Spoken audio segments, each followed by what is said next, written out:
기린의 날개, 히가시노 게이고. 그 남자가 니혼바시 파출소 앞을 지나간 시각은 밤 9시가 되어갈 무렵이었다. 방금 파출소에서 나와 주위를 둘러보던 순경이 남자의 뒷모습을 목격했다. 일찍도 취했네. 순경은 그렇게 생각했다. 남자의 걸음걸이가 불안했던 탓이다. 뒷모습이라 나이를 가늠하기는 힘들었지만 헤어스타일 등으로 보아 50대 초반쯤이겠다고 짐작했다.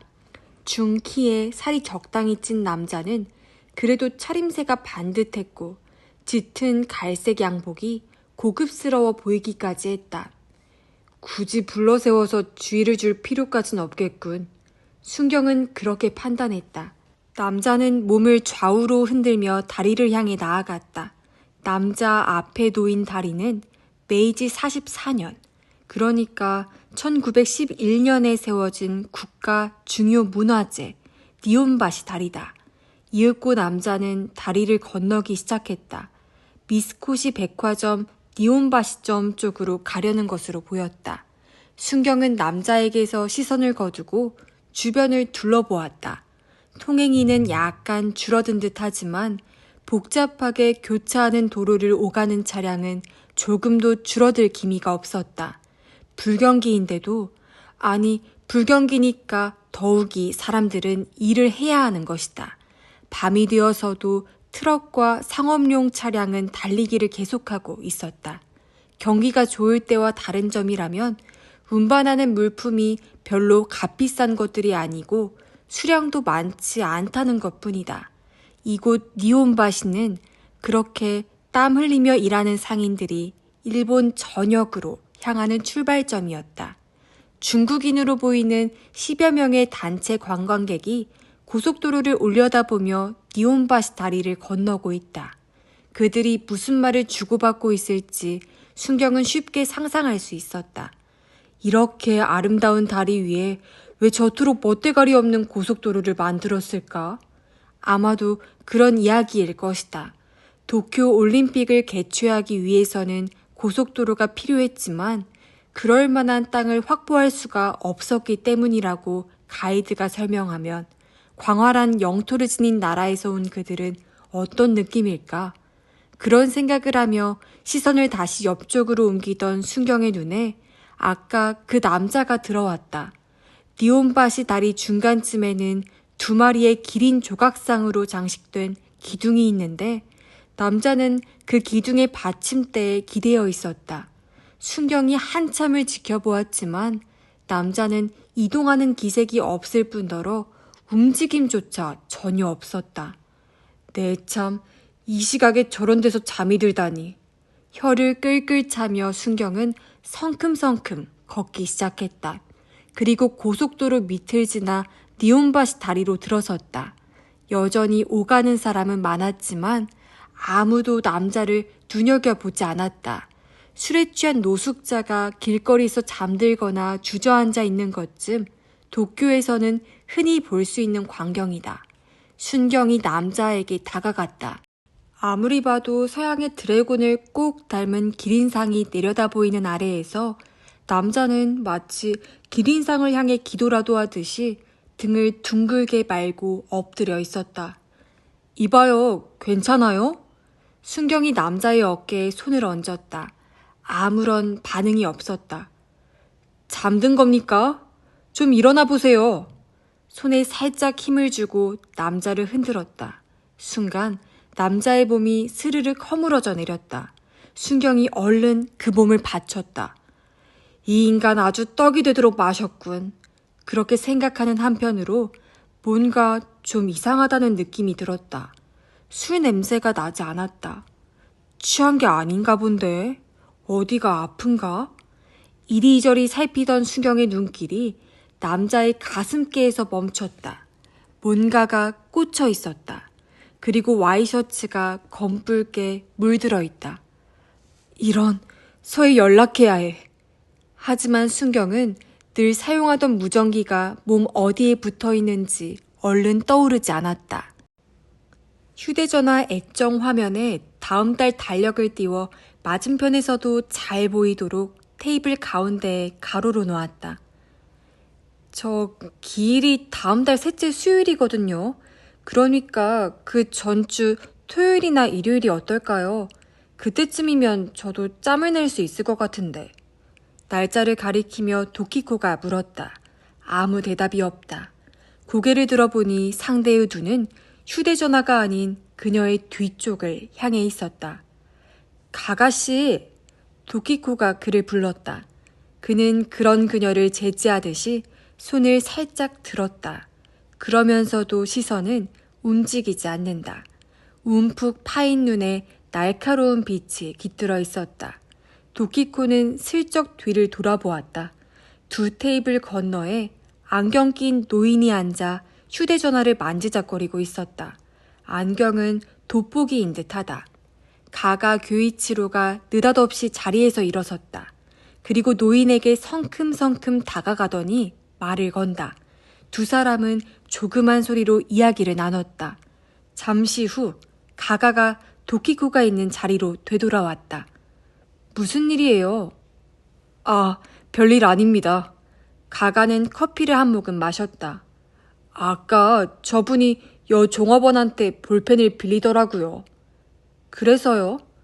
실은 그때 휴대전화로 통화하고 계셨거든요. 그러다가 볼펜을 빌려 종이 냅킨에 뭔가를 적는 것 같았어요. 그런데 전화를 끊은 후에 적은 걸 보면서 다시 휴대전화를 거는 것 같아서 혹시나 하고요. 혹시나 뭐요? 아는 사람이 전화해서 바뀐 자기 전화번호를 알려준 게 아닌가 싶어서요. 확인해봤더니 맞더군요. 이번에 대학생이 되는 손자가 전화해서 번호가 바뀌었다고 하더랍니다. 그래서 제가 새 전화번호를 저장하기 전에 원래 번호로 한번 전화해 보시라고 말씀드렸죠. 그거 혹시... 네. 가가가 고개를 끄덕였다. 보이스피싱일 가능성이 있거든요. 흔히 쓰는 수법이죠. 이미 저장되어 있는 전화번호를 변경하게 한 다음 그 번호로 전화를 걸면 발신자의 이름이 뜨니 전혀 의심을 하지 않는 겁니다. 그때 예의 노인이 허둥지둥 다가왔다. 아이고, 이거 큰일 날 뻔했어요. 선생이 말한 대로더라고. 원래 번호로 걸었더니 손자가 받는 거예요. 휴대전화 같은 거 잃어버린 적도 없고 번호를 바꾼 적도 없다네요. 정말 큰일 날 뻔했어요. 다행입니다. 아까 걸려온 번호는 보이스피싱이라는 이름으로 등록해두세요. 다음에 그 번호로 전화가 걸려오면 절대 받지 마시고요. 그리고 되도록 빨리 가까운 경찰서에 신고하시는 게 좋겠습니다. 그래야겠어요. 이거 정말 고맙소. 노인은 몇 번이나 고개를 숙인 후 계산대로 향했다. 가가는 미소를 띤 채 커피를 마셨다. 그 눈에 아까와 같은 날카로움은 없었다. 범죄 냄새에 민감하시네요. 도키코가 말했다. 개처럼요? 누가 그렇대요? 그런데 그런 식으로 늘 주위에 신경을 곤두세우고 있는 거 피곤하지 않아요? 직업병이죠 뭐. 안타깝게도 특효약이 없어요.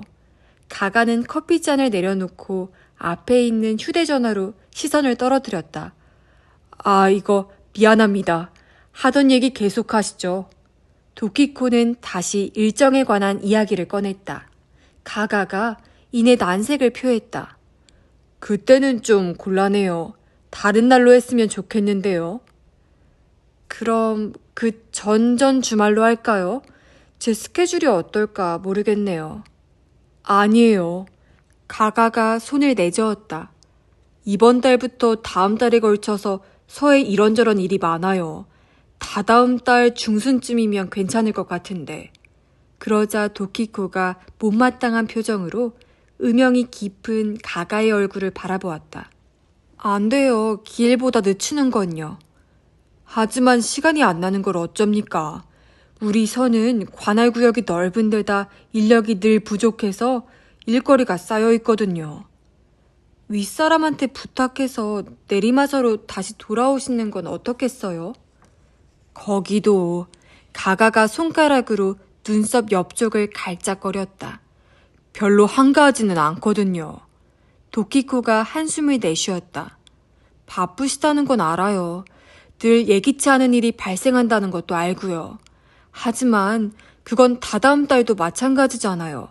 가가씨는 단지 미루고 싶은 것뿐이라고요. 아니에요. 그런 건 절대 아닙니다. 아니긴 뭐가 아니에요. 두말 말고 제가 하자는 대로 하세요. 아버님 3주기는 다음 달 둘째 토요일 오전 11시에 하는 거예요. 됐죠? 그렇게 해주세요. 가가는 대답하지 않았다. 미간을 찡그린 채 생각에 잠긴 얼굴을 했다. 가가씨! 도키코가 테이블을 탁 쳤다. 그러자 그가 움찔하면서 몸을 뒤로 젖혔다. 아이고 무서워라. 분명하게 말씀해 주세요. 그렇게 하실 거죠? 가가가 떨떠름한 표정을 지은 채 고개를 끄덕이려는 순간이었다. 그의 우도 속에서 진동음이 들렸다. 가가는 아, 잠깐만요. 라며 휴대전화를 꺼내들고 얼른 자리를 떴다. 도키코는 짜증이 솟는 것을 간신히 참으며 찻잔으로 손을 뻗었다. 그리고 차를 한 모금 마신 후 시계를 봤다. 밤 9시가 넘어 있었다. 병원 일을 마치고 자주 가는 식당에서 저녁을 먹은 다음 긴자에 있는 이 찻집까지 일부러 왔다. 니온바시 경찰서에 근무하는 가가가 이 시간이 되어야 틈이 난다고 해서였다. 잠시 후 그가 돌아오는데 안색이 좋지 않았다. 무슨 안 좋은 일이 있나 보다고 도키코는 짐작했다. 죄송합니다. 급한 일이 생겼어요. 가가는 미안한 듯 말했다. 아니, 이 시간에 또요? 근로기준법은 대체 뭐하러 있는 건지. 농담으로 한 말이었지만 가가는 웃지 않았다. 긴급 출동이에요. 요 근처에서 사건이 발생했어요. 가봐야겠습니다. 그의 진지한 눈빛에 더는 농담으로 받아칠 생각이 들지 않았다. 그럼 어떻게 할 건지만 말씀해 주세요. 도키코가 아까 그 상태대로 달력이 표시되어 있는 휴대전화 액정 화면을 가리켰다. 가가는 잠시 망설이는 기색을 보이다가 마침내 고개를 끄덕였다. 말씀하신 일정으로 진행해 주세요. 도키코 씨에게 모두 맡기죠. 다만 그가 도키코의 눈을 바라보면서 혀로 입술을 쓱 핥았다. 그날 제가 꼭 참석한다고는 보장할 수 없습니다. 도키코는 턱을 아래로 당기고 치뜬 눈으로 가가를 노려보았다. 저는 꼭 참석하시겠다는 약속을 받고 싶은데요. 가가가 난처한 듯이 얼굴을 찡그렸다. 그 모습을 본 도키코가 표정을 누그러뜨렸다. 아휴, 하는 수 없네요. 천국에 계신 아버님께서도 일을 우선으로 하라고 하실 테니. 가가는 겸연쩍은 듯 머리를 긁적이고 나서 노력해보죠. 라고 말했다. 찻집을 나오자 가가는 손을 들어 택시를 세웠다. 그리고 도키코에게 먼저 타라고 권했지만 그녀는 고개를 저었다. 전 전철 타고 갈 거예요. 가가씨 타세요. 아, 그럼 그렇게 하겠습니다. 조심해서 돌아가세요. 네, 가가씨도 너무 무리하지 마세요. 가가는 상냥하게 웃는 얼굴로 고개를 끄덕이고 택시에 올라탔다. 그러나 택시기사에게 행선지를 말할 때 그는 이미 형사의 표정으로 돌아가 있었다. 택시가 움직이기 시작해 도키코 앞을 지날 때 가가는 다시 한번 미소를 지었지만 조금 전과는 달리 어색한 느낌이었다. 멀어지는 택시를 바라보며 도키코는 3년 전 기억을 떠올렸다. 가가의 아버지 가가 다카마사가 사망한 날의 기억이다. 그녀는 담당 간호사로서 그의 곁을 지켰다. 그날 외아들인 가가는 다카마사가 숨을 거둔 후 병원에 나타났다. 임종은 다카마사의 여동생과 조카, 그러니까 가가의 고모와 사촌 동생이 지켰다.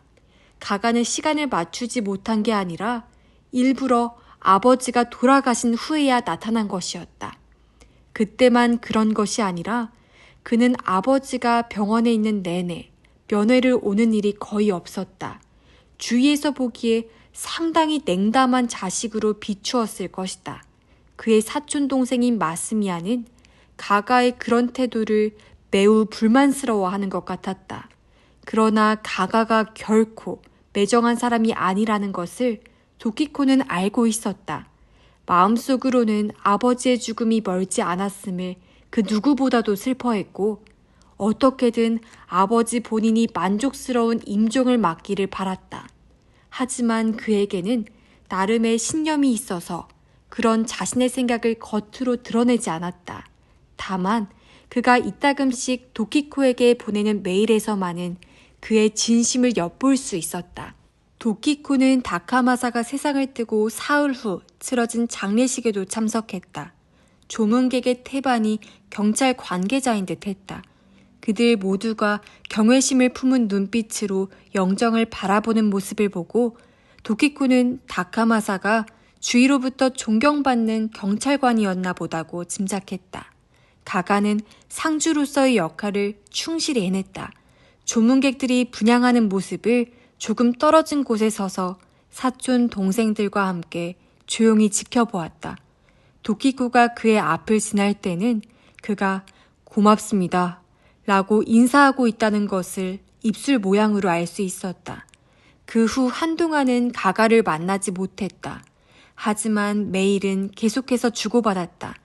물론 안부를 묻거나 근황을 알리는 정도가 전부였지만 다카마사가 죽은 지 1년이 되었을 때 도키코는 일주기를 언급하는 메일을 보냈다. 얼마 후 가가에게서 답장이 왔다.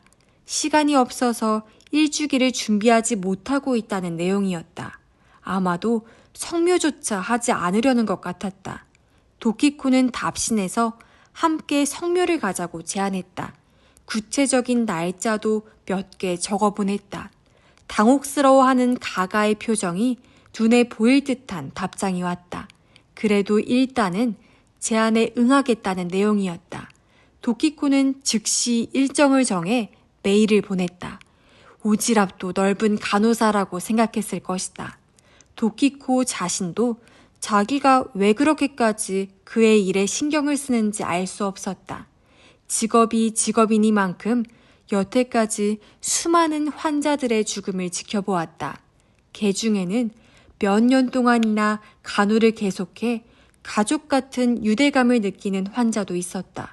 그런 경우라도 환자가 사망하면 가능한 한 감정을 오래 끌지 않도록 애써왔다.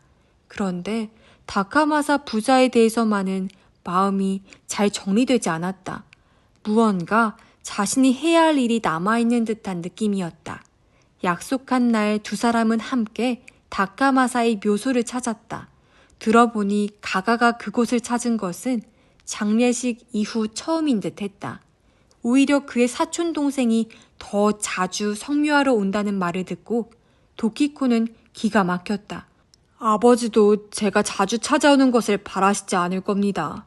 이제 겨우 편히 잠들었으니까 가만 좀 내버려도 그러시지 않을까 싶네요. 묘석을 바라보면서 가가는 담담한 어조로 말했다.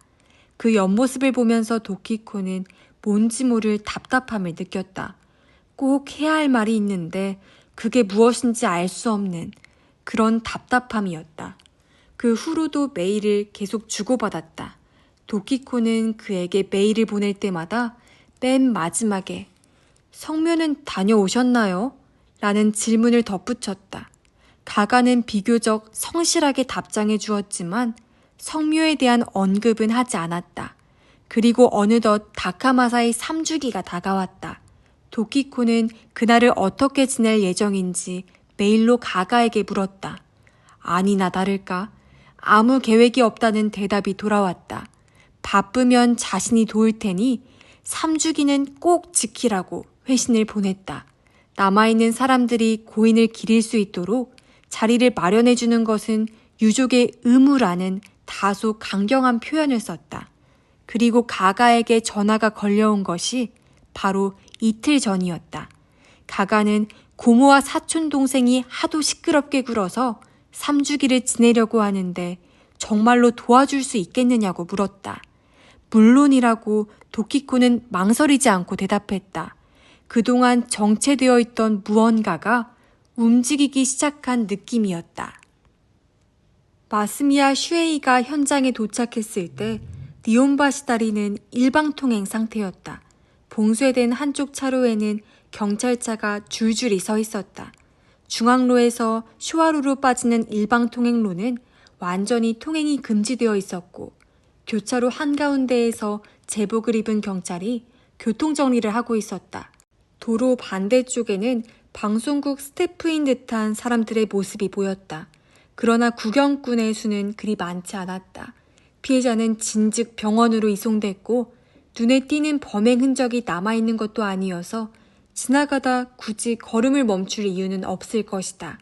애초에 현장 위치를 전해 들었을 때에는 인파를 해치고 가야겠구나 싶어 넌더리가 났는데 생각보다 한산한 모습을 보자 어쩐지 맥이 풀리는 느낌이었다. 장갑을 낀 후 완장을 팔에 감고 있는데 누가 오른쪽 어깨를 쳤다. 고바야시 주임이었다. 가느다란 눈에 턱이 뾰족한 남자다. 아, 고생 많으시죠? 운이 없군 마스미야. 데이트 중이었을 텐데 말이야. 고바야시가 표정 없는 얼굴로 장갑 낀 새끼손가락을 세워 보였다. 아닌데요? 왜 그렇게 생각하세요?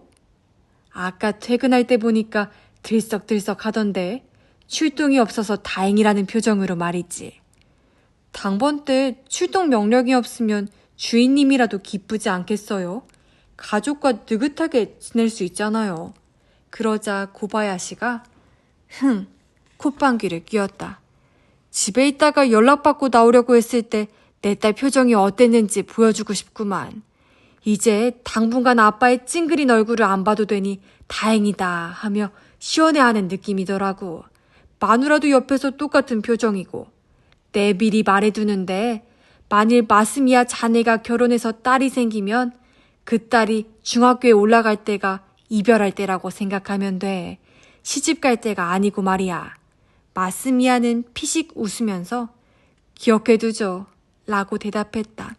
두 사람은 현장 보존을 위해 보초를 서고 있는 경찰에게 인사를 건넨 후 출입 금지 구역으로 들어갔다. 피해자가 발견된 니온바시 다리 위에는 감식 반원의 모습이 보이지 않았다. 범행 현장이 그곳이 아니라 다른 장소라는 것은 통신지령본부에 첫 보고가 들어왔을 때부터 이미 알려져 있었다. 수사 1과 소속인 마스미야가 집에서 느긋하게 쉬다가 불려나온 건 사실이었다. 하지만 다수의 경찰이 그보다 훨씬 먼저 출동 명령을 받았을 터였다. 어쨌거나 도쿄라는 대도시 한복판에서 사람이 칼에 찔렸고 게다가 범인은 도주 중이니 관할서인 니온바시 경찰서는 물론이고 인근 모든 경찰서에 긴급 수배 명령이 떨어졌을 게 분명했다. 아마 지금쯤이면 니온바시 다리와 이어지는 모든 간선도로에서 검문이 실시되고 있을 것이다. 마스미야는 고바야시와 함께 다리 끝자락에 있는 초소를 들여다보았다. 그곳에서 근무하는 야스다라는 순경이 피해자를 맨 처음 발견했다고 들었기 때문이다. 잠시 후 30이 좀 넘어 보이는 야스다 순경이 초소 안에서 나왔다. 그는 경직된 표정과 움직임으로 경시청 수사 1과 형사들을 맞았다. 경례를 할 때에는 손이 살짝 떨리기까지 했다. 아, 조금 있다가 우리 계장님이 오실 테니 자세한 얘기는 그때 하셔도 됩니다만 먼저 대략적인 상황을 듣고 싶은데요. 말은 그렇게 했지만 고바야시는 결국 야스다 순경에게 자세한 설명을 들었다. 마스미야는 옆에서 그 내용을 기록했다. 야스다의 얘기를 들으면서 마스미야는 뭔가 이상하다고 생각했다. 피해자가 가슴을 칼에 찔린 상태로 이동을 시도했다는 것까지는 이해할 수 있었다. 범인으로부터 도망치려 했다든가 또는 사람들에게 도움을 청하려고 했다든가 하는 여러 가지 해석이 가능했다. 그런데 어째서 파출소를 그냥 지나쳤을까? 고바야시도 같은 의문을 품었는지 야스다 순경에게 그 점에 대해 물었다. 야스다 순경은 고개를 갸웃했다. 모르겠습니다. 이쪽은 거들떠보지도 않고 지나갔어요. 그래서 그때는 술에 취해서 휘청거린다고만 생각했는데 뒤쪽에서 걸어와 그를 지나쳤다면 파출소 앞에 서 있던 야스타에게는 피해자의 뒷모습밖에 보이지 않았을 것이다. 피해자가 어떤 상태인지 눈치채지 못했다고 해도 전혀 이상할 것은 없다. 출혈로 의식이 몽롱해서 파출소가 눈에 들어오지 않았는지도 모르지. 고바야시가 내뱉듯이 말했다. 잠시 후 계장인 이시가키를 위시한 수사반원들이 초소 앞에 도착했다. 이시가키는 야스타 순경의 보고를 듣기 전에 먼저 부하들을 모아놓고 피해자가 결국 죽었다는군 하고 말했다. 즉 이건 살인사건이야. 이사관과 관리관이 니온바시 경찰서로 왔다고 한다. 긴급 수배로 범인을 잡아들이지 못한다면 곧 특별수사본부가 설치될 것이니 그렇게 알고 있도록. 이시가키의 말이 끝난 후 모두가 야스타 순경의 이야기를 듣고 있는데 후지에라는 형사과 계장이 초소 안에서 나와 인사를 건넸다. 그는 40이 좀 넘어 보이는 깡마른 남자였다. 후지에는 범행 현장으로 추정되는 장소가 발견되었다고 했다. 여기서 한 블록 떨어져 있는 곳입니다. 제가 안내하겠습니다. 후지에가 그렇게 말하고 통행이 금지된 차도를 앞장서 걷기 시작했다. 이시가키 일행과 함께 마스미야도 그 뒤를 따랐다. 왼쪽에 있는 보도에서는 감식반원들이 일정한 간격으로 자리를 잡고 작업을 하고 있었다. 보도에 군데군데 혈흔이 있는 모양입니다. 양은 별로 많지 않고요. 피해자가 피를 흘리면서 이동한 것으로 보입니다. 후지에가 설명했다. 보도 너머에는 유명한 증권회사 건물이 있다. 밤의 어둠 속에서도 그 외관은 건물의 유구한 역사를 느끼게 해주었다. 피해자는 가슴에 칼이 꽂힌 상태로 대체 무슨 생각을 하며 이 길을 걸었을까? 이 길은 사람이 잘 지나다니지 않습니까? 이시가키의 질문에 후지에는 고개를 끄덕였다. 낮이라면 몰라도 밤에는 그럴 겁니다. 증권회사 말고는 아무것도 없는 길이니까요. 그러니까 피살자를 눈여겨본 사람이 없다 해도 하등 이상할 게 없다는 말씀이군요. 그렇죠. 피해자의 신원이 밝혀졌다고 하던데 가족에게는 연락이 됐습니까? 네, 됐습니다. 아마 지금쯤 병원으로 향하고 있을 겁니다. 후지에가 안내한 범행 현장은 수도 고속도로 에도바시 다리 입구 바로 앞쪽이었다. 보도에서 지하로 내려가는 길이 있었다. 그러나 지금은 출입 금지 테이프가 쳐진 상태였다. 각종 장비들이 여기저기 놓여 있고 감식반원들이 분주히 움직이고 있었다. 아실지 모르겠지만 이 지하도를 건너면 저 에도바시 다리의 입구가 나옵니다. 후지에가 가리킨 곳에는 니온바시 강 양쪽을 잇는 에도바시 다리가 있었다. 지하도의 길이는 10m 정도인데 그 중간에 혈흔이 남아 있었습니다. 그보다 더 뒤쪽에서는 혈흔이 발견되지 않았습니다. 그러니까 이 지하도 내부가 범행 현장이라는 말씀이군요. 이시가키의 질문에 후지에는 그렇게 추정하고 있습니다. 라고 대답했다. 여러 사람이 한꺼번에 지하도로 들어가면 감식에 방해가 될 것이므로 순번을 정해서 다녀오기로 했다. 마스미야는 구두에 커버를 더 씌우고 고바야시와 함께 지하도로 들어갔다. 지나다닐 수 있는 부분이 테이프로 구분되어 있었다. 두 사람은 그 바깥쪽을 밟지 않도록 주의하면서 안으로 들어갔다. 지하도는 생각했던 것보다 좁아 너비가 3m 정도밖에 되지 않았다. 천장도 낮아 키가 큰 사람이 점프하면 손이 닿을 정도였다. 길이는 약 10m. 그 중간쯤 되는 곳 바닥에 핏자국이 있었다. 양은 별로 많지 않아 크기 5cm 정도의 거무스름한 얼룩처럼 보였다. 그 외에 달리 눈에 띄는 흔적은 없는 듯 했다. 마스미야와 고바야시는 계속해서 앞으로 나아갔다. 지하도 반대쪽에서 이시가키를 비롯한 몇 명이 기다리고 있었다. 거기서부터는 길이 에도바시 다리를 건너는 보도로 이어져 있다. 후지에가 수첩을 보며 말했다. 알고 계시겠지만 니온바시 파출소의 야스다 순경이 사건을 통보한 시각이 밤 9시 정각입니다. 그로부터 약 4분 후에 이 일대에 긴급 수배령이 내려졌습니다. 하지만 현재까지 수상한 인물을 목격했다는 정보는 들어오지 않은 상태입니다. 이시가키는 고개를 끄덕거리면서 주위를 한 바퀴 둘러보았다. 이 다리는 사람들의 통행량이 얼마나 될까? 그는 마치 혼자 중얼거리듯 의문을 표시했다. 밤 9시경이라면 행인이 많지 않습니다. 이 지하도 역시 사람이 별로 다니지는 않고요. 보시다시피 차량 통행은 많은데 말이죠. 후지에의 말대로 슈와루와 연결된 에도바시 다리에는 택시와 트럭들이 끊임없이 오갔다. 피해자는 칼에 찔린 후 혼자서 니온바시 다리까지 이동했다는데 시간이 어느 정도 걸렸을 거라고 보나? 이시가키가 마스미야에게 물었다. 정상적인 상태라면 3, 4분밖에 안 걸렸겠죠. 하지만 가슴에 칼이 꽂혔다는 걸 고려하면 그 배는 걸리지 않았을까요?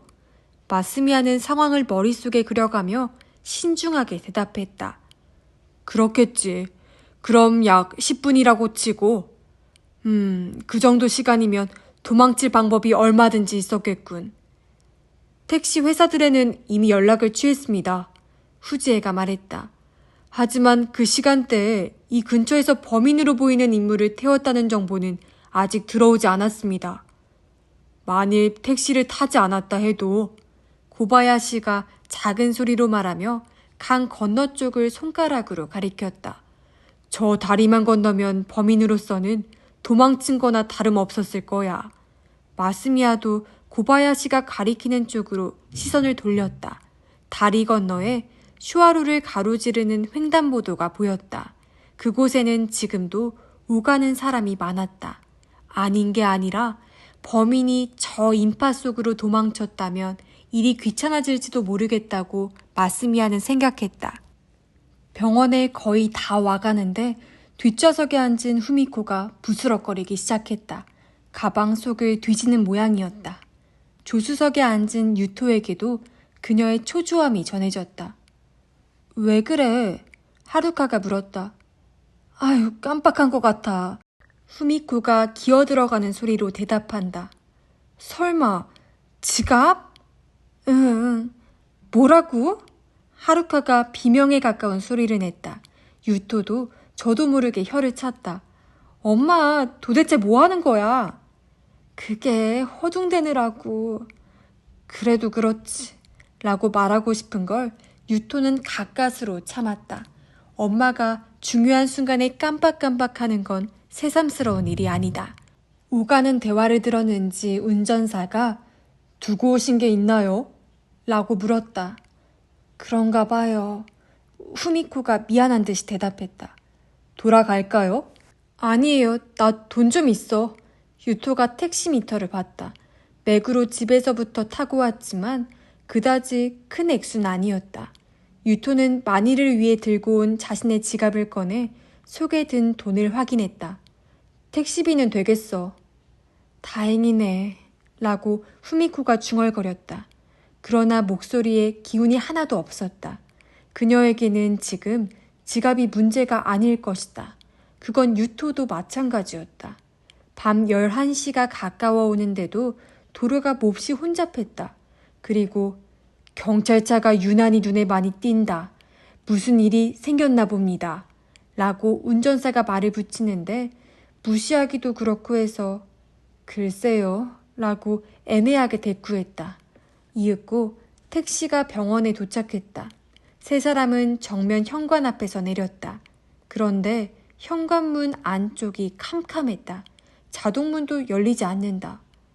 이상하네. 어디로 들어오라는 거지? 후미코가 사방을 두리번거렸다. 엄마, 야간 출입구라고 하지 않았어? 아까 전화해서?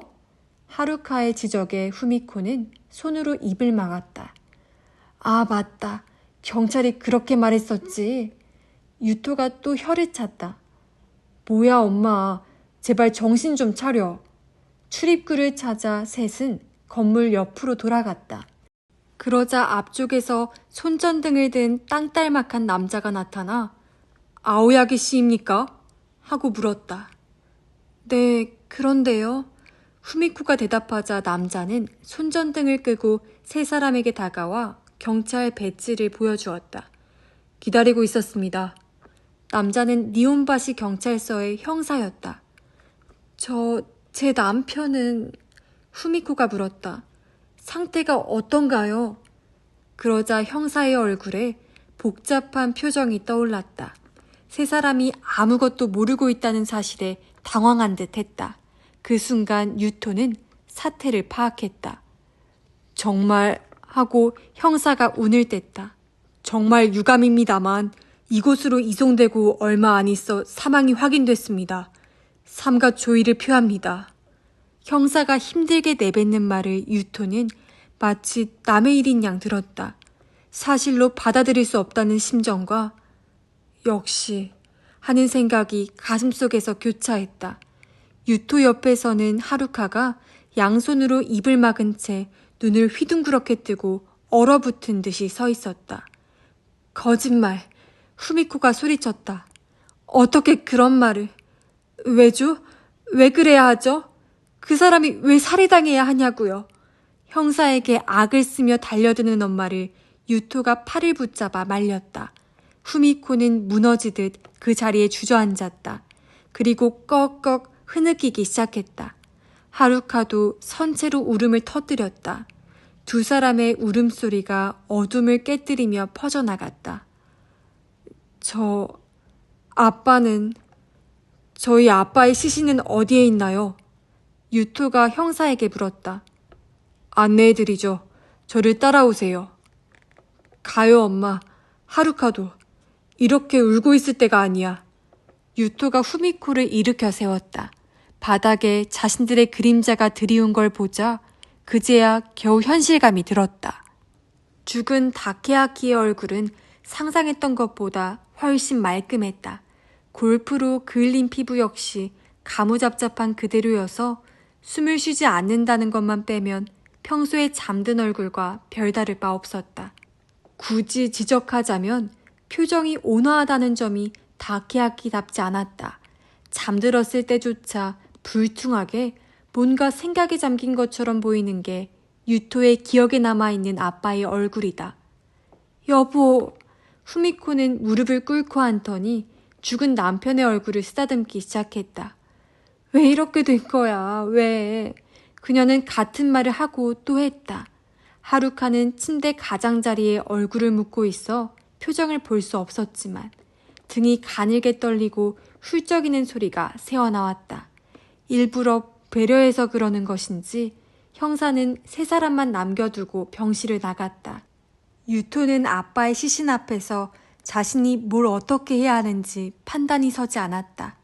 머리로는 슬퍼해야 하는 상황이라는 걸 이해했지만 그런 감정이 조금도 생겨나지 않는 것이었다. 흐느껴 오는 엄마와 여동생의 모습을 보면서도 뒤에서는 그렇게 아빠를 흉보더니 라는 냉정한 생각만 떠올랐다. 잠시 후 노크 소리가 나더니 문이 열렸다.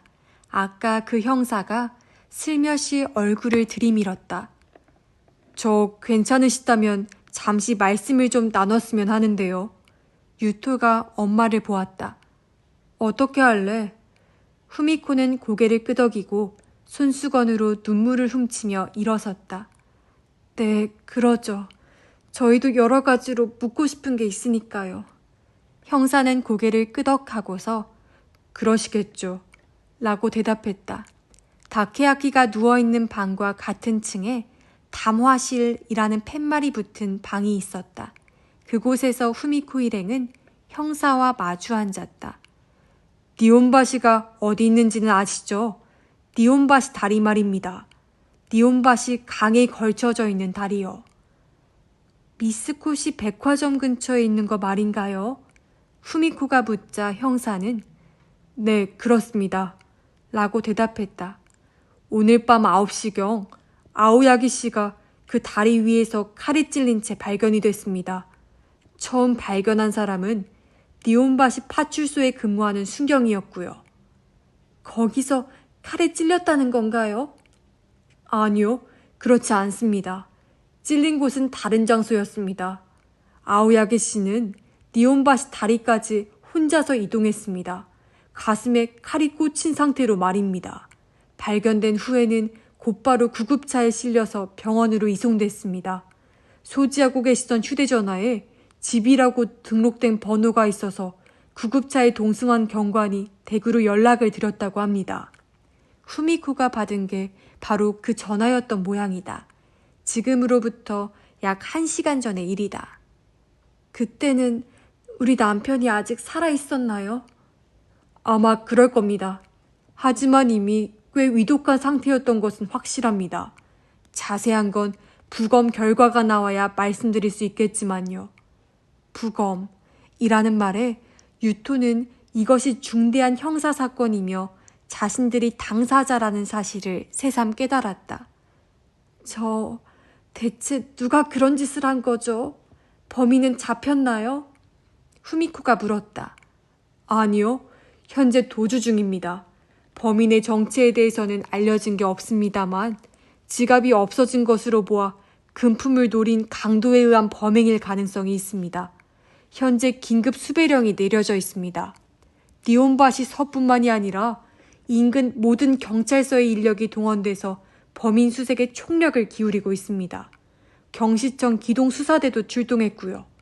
여러분들도 여기 오시는 동안 경찰 차량과 오토바이를 여러 대 목격하셨을 겁니다.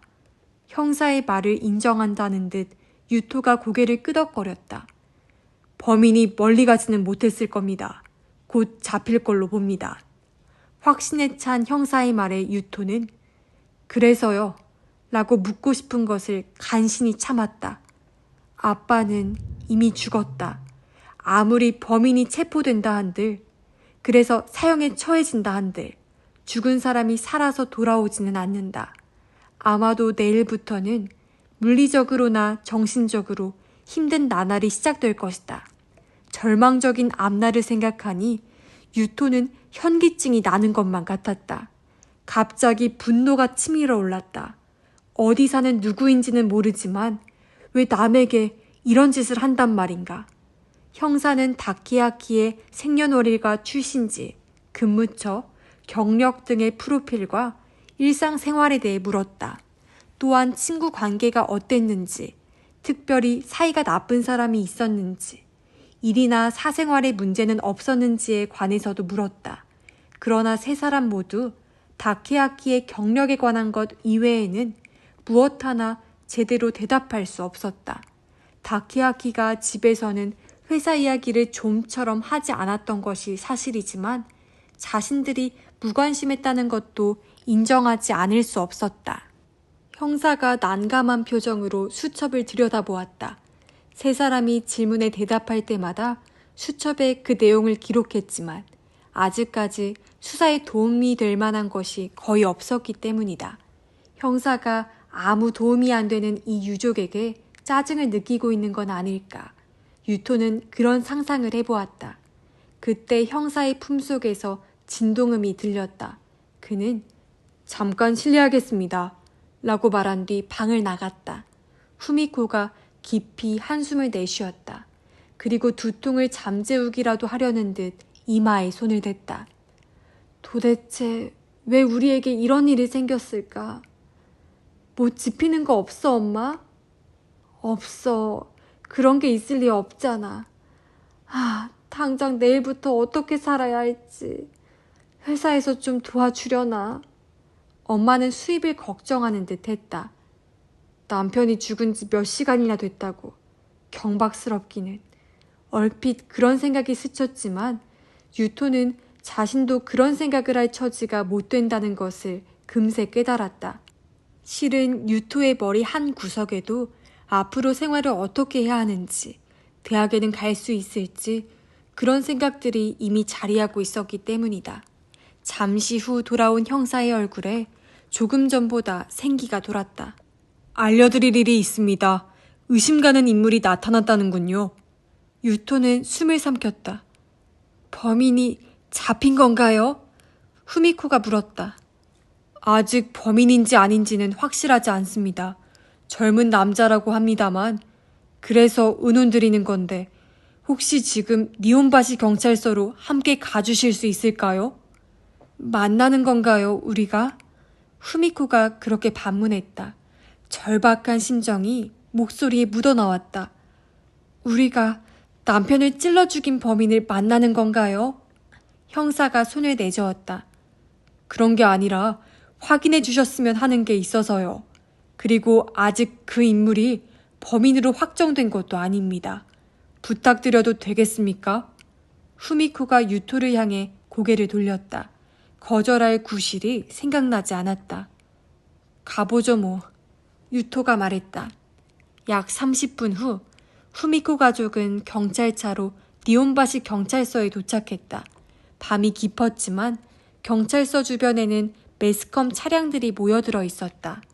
혹시 그들이 질문 공세를 퍼붓지는 않을까 걱정했지만 세 사람이 경찰차에서 내리는데도 달려드는 사람은 아무도 없었다. 아직 그들에게까지는 정보가 미치지 않은 모양이었다. 밖에서 본 니온바시 경찰서는 마치 오피스 빌딩처럼 산뜻하고 세련됐지만 안으로 들어가 보니 분위기가 딴판이었다. 맨 먼저 눈에 들어온 것은 정면에 자리한 계단이었다. 정교하게 조각된 난간이 중후한 분위기를 자아냈다. 안내 카운터는 고풍스러운 대리석으로 만들어져 있고 천장에 매달린 조명기구는 골동품에 가까웠다. 형사말로는 건물을 개축할 때 원래 건물의 아름다움을 보존하자는 목소리가 많아 일부는 옛 모습 그대로 남겨두었다고 한다. 세 사람은 조그만 응접실 같은 곳으로 안내되었다. 음료는 무엇으로 하겠냐고 묻기에 필요 없다고 대답했지만 몇 분 후 여경이 녹차를 들고 왔다. 후미코가 녹차를 한 모금 마시더니 젊은 남자란 말이지 라고 중얼거렸다. 누구 지피는 사람이라도 있어? 유토가 물었다. 글쎄, 후미코는 힘없이 고개를 저었다. 회사에는 젊은 남자가 많겠지만 그리고 더는 대화가 이어지지 않았다. 유토는 후미코 이상으로 다케야키의 회사 생활에 무관심했다. 건축 부품 제조 회사에 다니고 있으며 나름의 지위에 있다는 것 외에는 아는 게 없었다. 그렇게 1시간가량이 지났을 무렵 아까 그 형사가 다시 얼굴을 비췄다. 많이 기다리셨죠? 그럼 같이 가시죠. 그리고 형사는 세 사람을 회의실 같은 곳으로 데려갔다. 그곳에는 남자 몇 명이 커다란 책상을 둘러싸듯이 서 있었다. 양복을 입은 사람이 있는가 하면 제복 차림을 한 사람도 있었다. 그들의 심각한 표정과 긴장감 어린 분위기에 유토는 다리가 얼어붙는 느낌이었다. 그 누구와도 눈을 마주칠 수 없었다. 형사가 아오야기 가족을 그들에게 소개했다. 모두가 말없이 세 사람에게 목례만 했다. 그것이 그들 나름의 애도의 표현일까? 그럼 예의 물건들을 유족에게 확인하도록 하겠습니다. 형사가 목소리를 높여 선언하듯이 말한 후 이쪽으로 와주시죠. 라며 세 사람을 손짓해 불렀다. 책상으로 가까이 오라는 뜻인 듯 했다. 책상 위에는 비닐봉지 몇 개가 나란히 놓여 있었다. 모두 속에 무언가가 들어있었다. 유토는 눈을 부릅뜨고 그것들을 살펴보았다. 좀 전에 제가 의심가는 인물을 찾았다고 말씀드렸죠? 형사가 물었다. 그 인물이 소지한 지갑에 아오야기 다케야키 씨의 운전면허증 등이 들어있었습니다. 그래서 저희는 그 지갑을 아오야기 씨의 것으로 판단하고 압수했습니다. 또한 그 인물이 숨어 있었던 것으로 보이는 장소에서는 서류 가방이 발견됐습니다. 여기 있는 것들이 그 지갑과 가방, 그리고 그 속에 들어있던 물건들입니다. 일단은 지갑부터 확인해 주셨으면 합니다. 비닐 위로 만지는 것은 문제가 되지 않으니 손에 들고 확인하시기 바랍니다. 후미코가 먼저 지갑을 집었다. 유토는 하루카와 함께 옆에서 들여다봤다. 검은 가죽으로 된 지갑은 길쭉한 타입이었다. 오래 써서 엄지손가락 닿는 부분이 많이 닳아 있었다. 아빠 거 맞아. 하루카가 중얼거렸다. 레스토랑 같은 데서 계산할 때 다케야키가 양복 안주머니에서 그 지갑을 꺼내 마술사처럼 만엔짜리 지폐를 쓱 뽑아들던 광경이 유토의 뇌리에도 되살아났다. 다만 요즘 들어서는 가족끼리 식사하러 나간 적이 거의 없었다. 남편 지갑이 틀림없어요. 후미코가 말했다. 형사는 고개를 끄덕이고 나서 다른 비닐봉지들을 가리켰다. 내용물은 어떻습니까? 들어있어야 할 것이 없어졌다거나 뭔가 이상한 점이 있다면 말씀해 주세요. 지갑이 놓였던 자리 옆쪽으로 현금과 운전면허증, 각종 카드, 진찰권, 영수증 등이 각각 다른 비닐봉지에 나뉘어 담겨 있었다. 현금은 지폐와 동전으로 분류되어 있고 총액 11만 4,850엔 이라고 적힌 메모지가 그 옆에 있었다. 어떻습니까? 아오야기 다케아키 씨가 소지했을 만한 금액입니까? 평소에 더 많은 현금을 가지고 다니지는 않으셨나요? 형사의 질문에 후미코는 고개를 갸우뚱하더니 아마 이 정도일 거예요. 라고 대답했다. 돈 관리는 남편이 알아서 하고 있었기 때문에 뭐라고 말씀드리기가. 다른 것은요? 없어진 건 없나요? 형사가 거듭 물었지만 후미코는 대답하지 못했다. 그녀는 지금까지 남편의 지갑을 열어본 적조차 없었다. 유토 역시 아빠의 지갑이 어떻게 생겼는지는 기억해도 아빠가 그 지갑 속에 무엇을 넣고 다니는지까지는 알지 못했다. 관심을 가져본 적도 없었다. 다만 카드류 중에 미심쩍다고 생각되는 것이 하나 있었다. PC방 회원증이다. 컴퓨터라면 집에도 있었고 회사에서도 사용하고 있을 터였다. 그런데 무슨 이유로 그런 곳에 회원이 된 것일까? 하지만 유토는 그런 의문을 입 밖에 내지 않았다. 딱히 이상한 점이 없으신가 보군요. 형사가 다짐하듯 말했다. 그럼 서류 가방 쪽은 어떤지 보시죠. 후미코가 커다란 비닐봉지에 든 서류 가방을 집어들었다. 짙은 갈색 가방은 지퍼를 닫은 후 다시 커버를 덮도록 되어 있는 것이었다.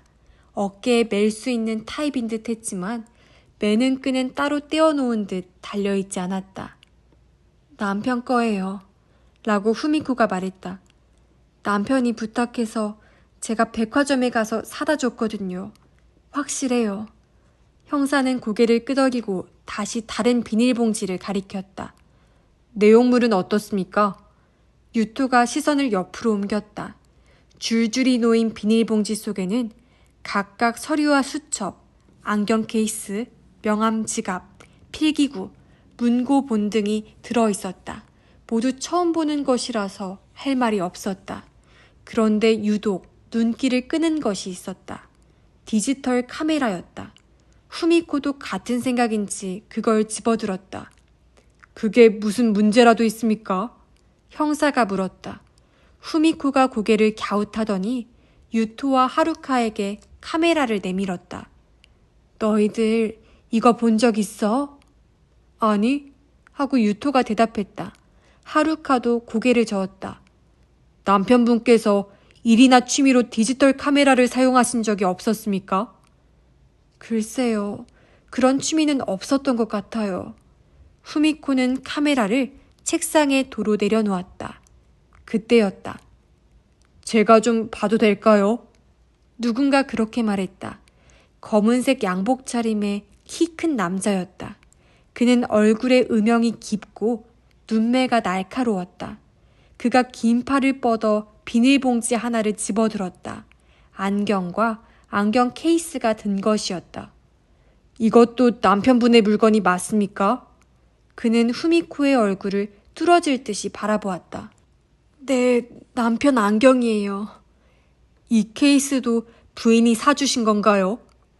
아니요. 그 케이스는 본 적이 없어요.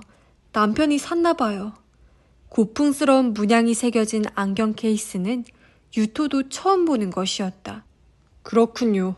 하면서 키 큰 형사가 비닐봉지를 제자리에 내려놓았다. 그 안경 케이스가 왜요? 후미코가 물었지만 형사는 아니, 아무것도 아닙니다. 라며 고개를 저었다. 그 같은 대화를 듣는 동안 유토의 머릿속에 한 가지 의문이 떠올랐다. 뭐 좀 물어봐도 될까요? 모두의 시선이 유토에게 쏠렸다. 그 시선들을 의식하며 유토가 다시 입을 열었다. 왜 우리가 이런 일을 해야 하는 거죠? 의심 가는 인물이 잡혔다면서요. 그 사람은 뭐라던가요? 아빠를 찌르고 이 지갑과 가방을 훔쳤다고 하지 않던가요? 형사들의 얼굴에 곤혹스러운 빛이 떠올랐다. 그중 나이가 제일 많아 보이는 회색 양복 차림의 남자가 심각한 표정을 한 채 유토에게 고개를 돌렸다. 그 인물에게 얘기를 듣고 싶은 마음이야 굴뚝 같지만 그럴 수가 없네. 왜죠? 유토가 물었다. 질문에도 답을 할 수가 없는 상태거든. 현재 의식불명이야.